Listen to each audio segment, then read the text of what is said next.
హనుమకొండలో పలు హోటళ్లలో food safety అధికారులు తనిఖీల్లో పాడైపోయిన ఆహారం, కుళ్ళిన మాంసం బయటపడింది. స్థానిక ఫుడ్ ఆన్ ఫైర్ హోటళ్లలో కుళ్ళిన మాంసాన్ని గుర్తించారు. కెమికల్స్ కలిపిన చికెన్, పాడైన ఐస్ క్రీములతో పాటు బూజుపట్టిన ఆహారాన్ని అధికారులు గుర్తించారు. పాడైపోయిన ఆహారాన్ని అమ్ముతూ ప్రజల ఆరోగ్యంతో చెలగాటమాడుతున్న హోటల్ నిర్వాహకులకు నోటీసులు జారీ చేశారు. శాంపిల్స్ ను హైదరాబాద్ ల్యాబ్కు పంపించారు అధికారులు.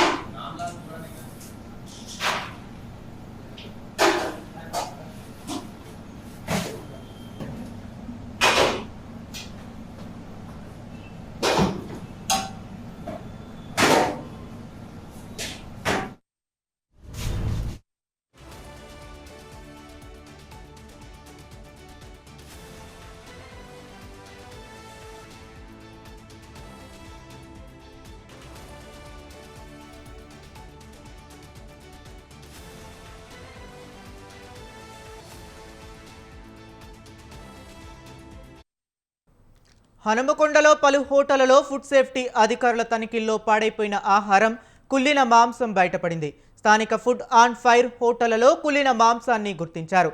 కెమికల్స్ కలిపిన చికెన్, పాడైన ఐస్ క్రీములతో పాటు బూజుపట్టిన ఆహారాన్ని అధికారులు గుర్తించారు. పాడైపోయిన ఆహారాన్ని అమ్ముతూ ప్రజల ఆరోగ్యంతో చెలగాటమాడుతున్న హోటల్ నిర్వాహకులకు నోటీసులు జారీ చేశారు. శాంపిల్స్ ను హైదరాబాద్ ల్యాబ్కు పంపించారు అధికారులు. ఇక ఇదే అంశంపై మరింత సమాచారం మా కరెస్పాండెంట్ సుధాకర్ ఫోన్ ఇన్లో అందిస్తారు.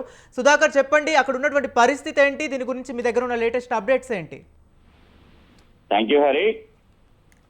హన్మకొండ జిల్లాలో పలు రెస్టారెంట్ల పైన, స్వీట్ హౌస్లు, రెస్టారెంట్లు, ఇతర ఫుడ్ కోర్ట్ల పైన కూడా నిన్న ఫుడ్ సేఫ్టీ అధికారులు అకస్మాత్తుగా ట్రాన్స్పోర్ట్ సంబంధించిన అధికారులు కూడా దాడులు చేయడం జరిగింది. ఈ యొక్క దాడుల్లో కుళ్ళిన మాంసము మరియు చెడిపోయిన పదార్థాలతో పాటు ఇతరంత వస్తువులు కూడా బయటపడడంతో పాటు రెస్టారెంట్లు కానీ ఇవన్నీ పరిసర ప్రాంతాల్లో కూడా అపరిశుభ్రంగా ఉండడంతో పాటు మురికితో దుర్వాసన కలిగిన రీఫ్రిడ్జ్లు కూడా ఫ్రిడ్జ్ లో కుళ్ళిపోయిన మాంసం కానీ ఇట్లాంటి ఫుడ్ సేఫ్టీ ప్రమాణాలకు సరైన ఉష్ణోగ్రత ఉంచకపోవడంతో పాటు ఈ యొక్క ఫుడ్ మొత్తం ఖరాబ్ అవుతుందని చెప్పడం జరుగుతుంది. మొత్తం మీద చూస్తే ఎండ తీవ్రతను బట్టి కూడా ఈ యొక్క ఫ్రిడ్జ్ లో కూడా వాళ్ళు టెంపరేచర్ ఎప్పటికప్పుడు సెట్ చేసుకోవాల్సిన పరిస్థితి ఉంది. కానీ ఫ్రిడ్జ్ లో కూడా కరెక్ట్ ఉండకపోవడంతో పాటు ఫ్రిడ్జ్లలో పెట్టిన మాంసం కానీ ఇతరంత వంటకు సంబంధించిన వస్తువులు కూడా ఇవన్నీ కూడా మొత్తం చెడిపోతున్నాయి. అయినా కూడా అవే పదార్థాలు వేసి ఈ యొక్క రెస్టారెంట్లు కానీ ఐస్ క్రీమ్స్, ఇట్లాంటి ఐస్ క్రీమ్ పార్లర్లు, రెస్టారెంట్లు మరియు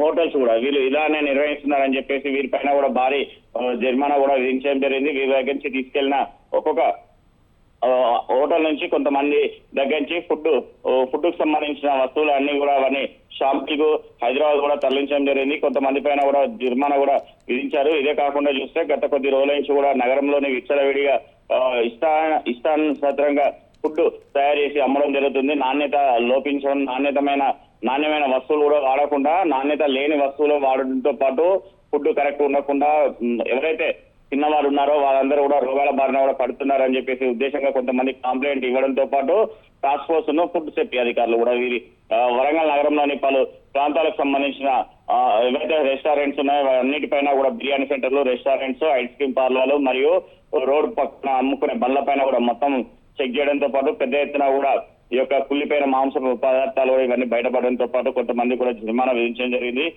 ఒక హోటల్ కి అయితే సుమారు మొత్తం 45,000 రూపాయల వరకు కూడా వారిపైన కూడా అంటే ఒక హోటల్ సంబంధించిన వారికి 45,000 రూపాయలు కలిగిన 32 కిలోల నిల్వ చేసిన కుళ్ళిన మాంసం ఉత్పత్తి హానికరం, ప్రమాదకరమైన రంగులు కలిపిన చికెన్, కాలం చెల్లిన ఐస్ క్రీమ్లు, పాల ప్యాకెట్లు, మసాలా పౌడర్లు, లేబులు, స్టిక్కర్లు కలిగిన కార్నర్, కొబ్బరి పొడి మరియు ఇతర ఆహారం ముడి సరుకులు కూడా ఫంగస్ రావడంతో పాటు ఫంగస్ తో కూడగలిగిన క్యాలీఫ్లవర్స్, క్యాబేజీ ఇలాంటి వస్తువులు కూడా, కూరగాయలు కూడా మొత్తం ఫంగస్ వచ్చిన వాటిని కూడా ఉన్నాయని చెప్పి గుర్తించి బిర్యానీ మరియు ఇతర ఫాస్ట్ ఫుడ్ సెంటర్ల తయారీకి మొదలుగు మించిన హానికరమైన రసాయనాలతో కూడిన రంగులను వాటితో పాటు హోటల్ యజమానులు ఫుడ్ సేఫ్టీ టాస్క్ ఫోర్స్ అధికారులు టీఎం హెడ్ అయిన వి జ్యోతిర్మయ్ తీవ్ర ఆగ్రహం వ్యక్తం చేశారు. ఇప్పటికైనా కూడా ప్రజల ఆరోగ్యానికి భంగం కలగకుండా ఉండాలని చెప్పేసి ఫుడ్ సేఫ్టీ అధికారులు వీరిపైన